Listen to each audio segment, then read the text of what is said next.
Here we go. Ready? Oh, who's better than me? Yeah.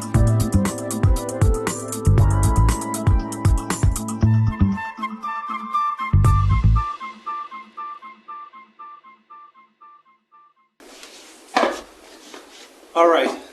The next step. Now that I've cut it on the bandsaw, I cleaned it up. What I ended up doing was I just screwed that pattern down to my doubler, and I put a flush cutting bit into the bench dog, and I got it as close as I possibly could. And then I cleaned it up with some hand tools, and this is the shape of the pigeonhole. Sweet, huh? I'm pretty happy with it. Now, the next step with this piece of wood is that I need to put this profile on it, okay?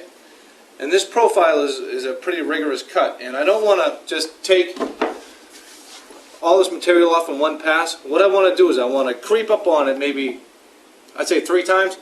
So what you're going to watch me do is I'm going to just lower the bit down, take some material off, raise the bit, take some material off, raise the bit a little bit more, and take the material off to where I want it to be.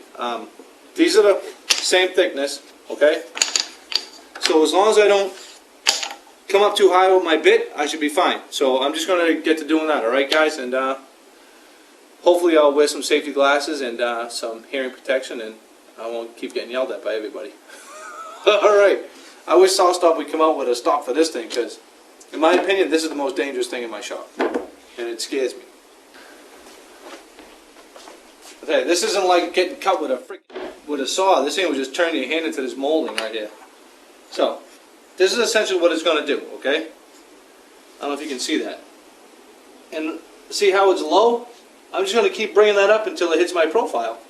And I think that that's a pretty good cut right there. So I'm going to plug the machine in, make sure, you know, I get my little pointer thing here, and I'm just going to get working. Alrighty?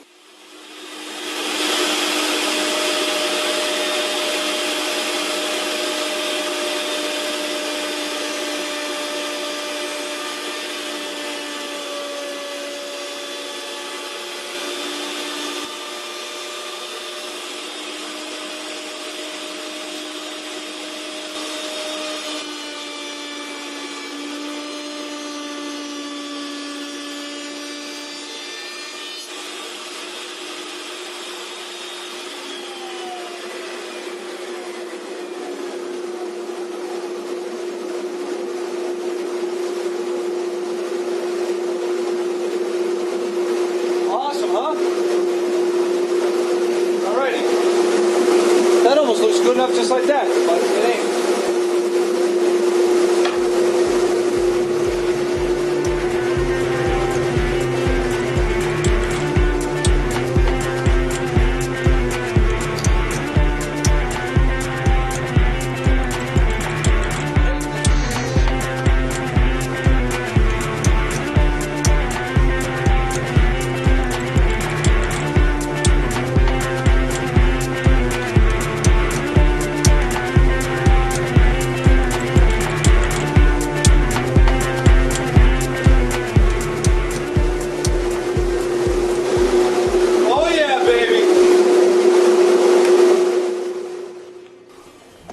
So here's the profile, guys.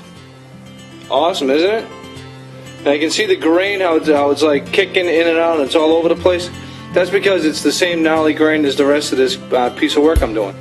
And that's the importance of making sure you have enough of this material. So here's the profile from the front, and this is what it's going to look like. So now I just got to do a lot of handwork cleaning this thing up and getting ready to stick it inside the pigeonhole assembly. So the next time you see this thing, you know, maybe once I figure it out, I'll do a little demo. But you see all these round corners right here? This right here? All this stuff, it needs to be nice and crisp and clean, and it has to have nice corners to it. So I have a lot of work to do inside this whole thing. So it'll take me quite a while. So all this little stuff's got to be cleaned up in nice tight corners. Nice tight corners. So that's that, buddy. I'm making a little progress. I'm getting pumped. As soon as I get on this thing, it's going to be really awesome. Here's the zombie stare again, Dave. Alright, buddy. Fading, fading, fading.